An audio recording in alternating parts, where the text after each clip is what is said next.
I'm Leo Sidran with The Art of the Story.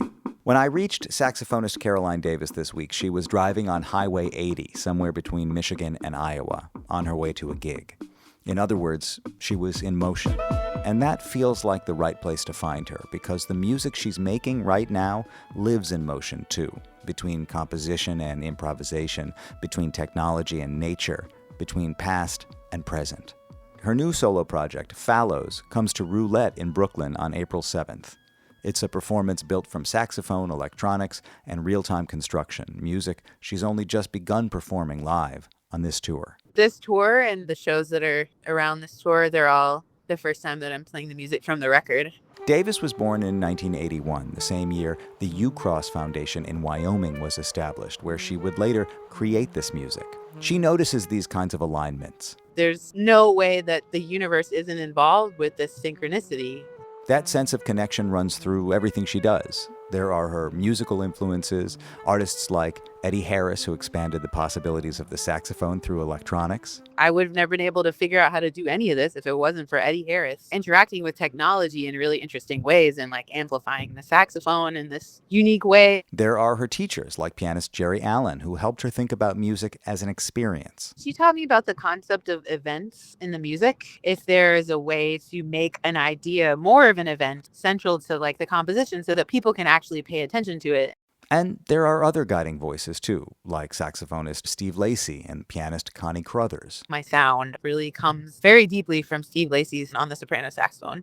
And Connie Crothers and her practice of improvising and uncovering her true self, and the way she speaks about that process has been central to my process as well. There's also a spiritual dimension to her work, shaped in part by the teachings of Buddhist monk Thich Nhat Hanh, who she studied with. That was really life-changing for me, to be around him and ask questions. One of my favorite things that he said is the recording that you hear on the album, which is him talking about water. He says it's like a wave floating on the surface of the ocean.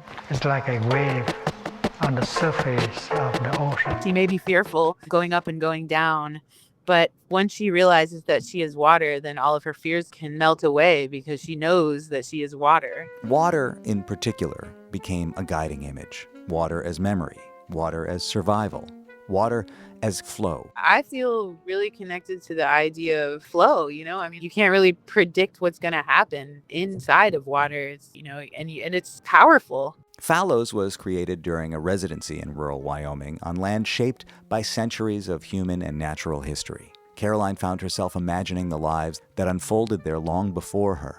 I would sort of envision and have dreams about what they were doing there and talk to the people, the ranchers there, about what that was like. She walked along ancient paths, conjuring animals at the water's edge and contemplating a landscape that still holds those traces. All of that came out in the music she created. At the same time, Davis is a practical musician. She's on the road building this music night by night. On stage, she uses loops, electronics, and live processing to construct each piece in real time. The compositions are there, but they're just the starting point. I like things to be changing, and I like things to be different from the night before. So it's sort of the same seeds, but every night is sounding different, quite different. And I've been listening to myself and been pretty surprised at what's coming up. It's been really an adventure. Caroline performs Fallows at Roulette in Brooklyn on April 7th. I'm Leo Sidran, WBGO News.